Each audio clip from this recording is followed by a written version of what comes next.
Welcome back, guys. My name is Angie. This is Angie Fully Booked, and today I want to talk to y'all about a theory I have for the potential character trajectory of main character Joe Goldberg heading into the second part of the fourth season of the hit Netflix series You.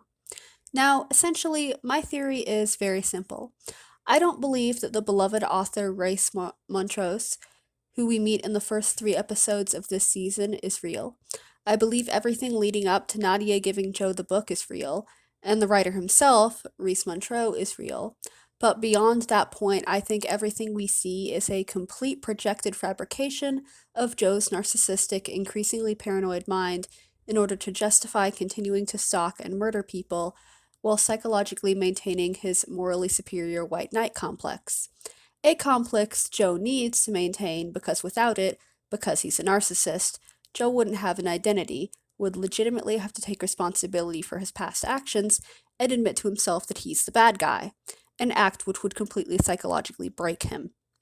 Have you ever noticed that no one else interacts with Reese except Joe? And the character himself doesn't seem to have anything legitimately attaching him to the rest of the British elites, except vague mentions he knew them from college.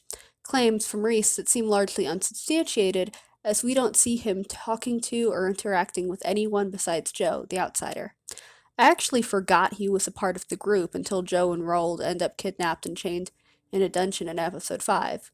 And maybe I was meant to. Maybe that's a clue this is all in Joe's head and he's gone full on Norman Bates due to the stress, anxiety, and obvious PTSD he's acquired for himself as a fugitive murderer in 2 countries.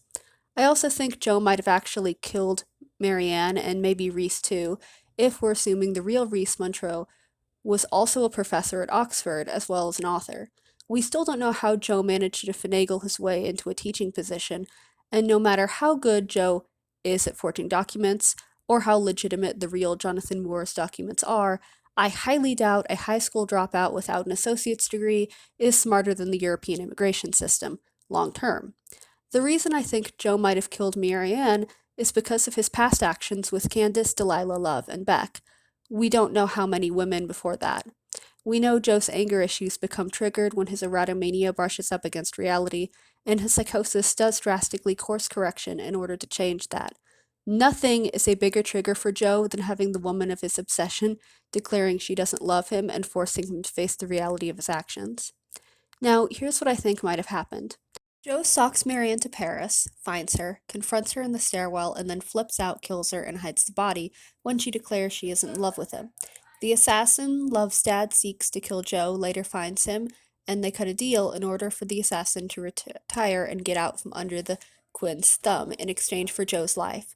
Joe takes a picture of Marianne's bracelet he's kept as a trophy and then bids adieu to the assassin. But what is Joe to do now? This entire time he's been on autopilot, reeling, completely psychologically broken, as his psychosis desperately tries to maintain some semblance of grounded reality for Joe in the face of the actual reality of what he's just done, despite telling himself that this time he would be different. This time he would do better, be better than the monster he actually is. So where does his broken mind retreat to? Where is the security blanket he can huddle under to lick his wounds and hide from his culpability? Books. And where were nearly all of his favorite books written? Europe, specifically England. Bing bada boom. Joe's on a plane and headed to a new, better life, complete with a raging case of imposter syndrome, PTSD, massive amounts of unresolved paranoia as being found out for his actions, and a freshly broken, bleeding psychosis, barely hanging on to whatever reality's left for Joe. But what do you guys think? I'd love to hear your thoughts down in the comment section below, and if you like this video and want to see more like it, don't forget to like, share, comment, and subscribe down below, and I'll see y'all in the next great video. Bye!